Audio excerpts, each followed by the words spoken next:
So I want to do a little video for the engineers on the channel, and also the other Ford techs that follow me in the other small shops, the mom and pop shops, whatever you want to call it, just to kind of shed some light on this parking brake switch problem that I'm seeing. We know that codes can get stored in the computer, and sometimes it's very difficult to get them out of the computer. One thing that I seen on the last two vehicles where an intermittent park brake switch warning message would pop up is there was actually nothing wrong with the park brake. It was the fact that there was a stored DTC in the computer, and I think what it does is every once in a while it'll pop up and it'll let you know that it's there, but it's not actually affecting the vehicle. It needs to be cleared out. So one of the things that I'm looking at right now is, let's go into FDRS real quick. This vehicle does not have a current light active, but they complained about in the past a park brake light popped up as a warning. So if we go to IDS and we look at the code that's in the computer, you will see two codes here. CL134, park brake signal shape waveform failure. That's the problem that I had on the last one that I put 30 hours into, and it ended up being a switch. And it says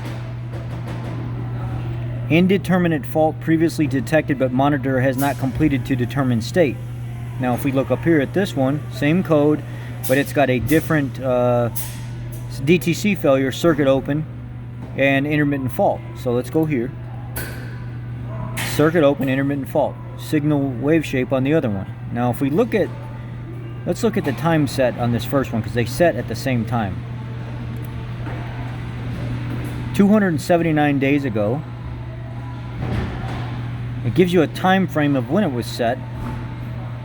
And now let's look at the build date on this vehicle. The build date on this vehicle is 3/4 of 2020. Now let's figure out how many days that is. So this vehicle was built 3/8, right? Or no, 3/4. 3/4 is going to give us 270. That's roughly 270 days. And we are at 12/9. So that's a little bit more. It's about 275. So we'll call it 279 days. Look at when the code was set. 279 days ago. This code was set and it's been active in the computer since, but nobody's actually properly cleared it out of the system.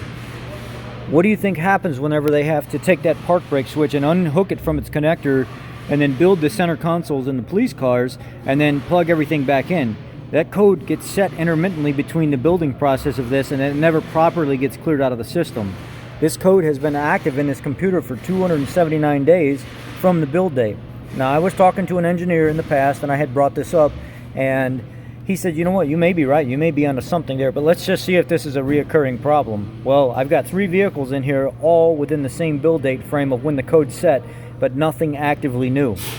So my message to you guys is make sure that you bring the vehicle in, you clear out everything properly through the system, make sure the system's up to date, and then let the customer take the vehicle back and see if that code comes back, because 9 times out of 10 that vehicle is not going to come back, because this time frame set when this code was set is the same time as the build date of when it was built. It's nothing current.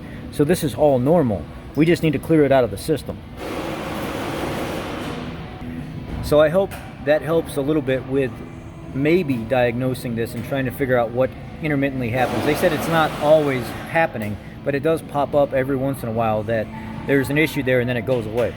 Well, it happened and it went away. I think it's the computer saying, hey, there was something, but it hasn't ever been properly cleared out. Let's clear it out. Let's make sure that the modules are up to date, everything's calibrated, and then let's get the customer their vehicle back. Thanks, guys. Thumbs up, subscribe to the channel. Appreciate y'all. Love y'all.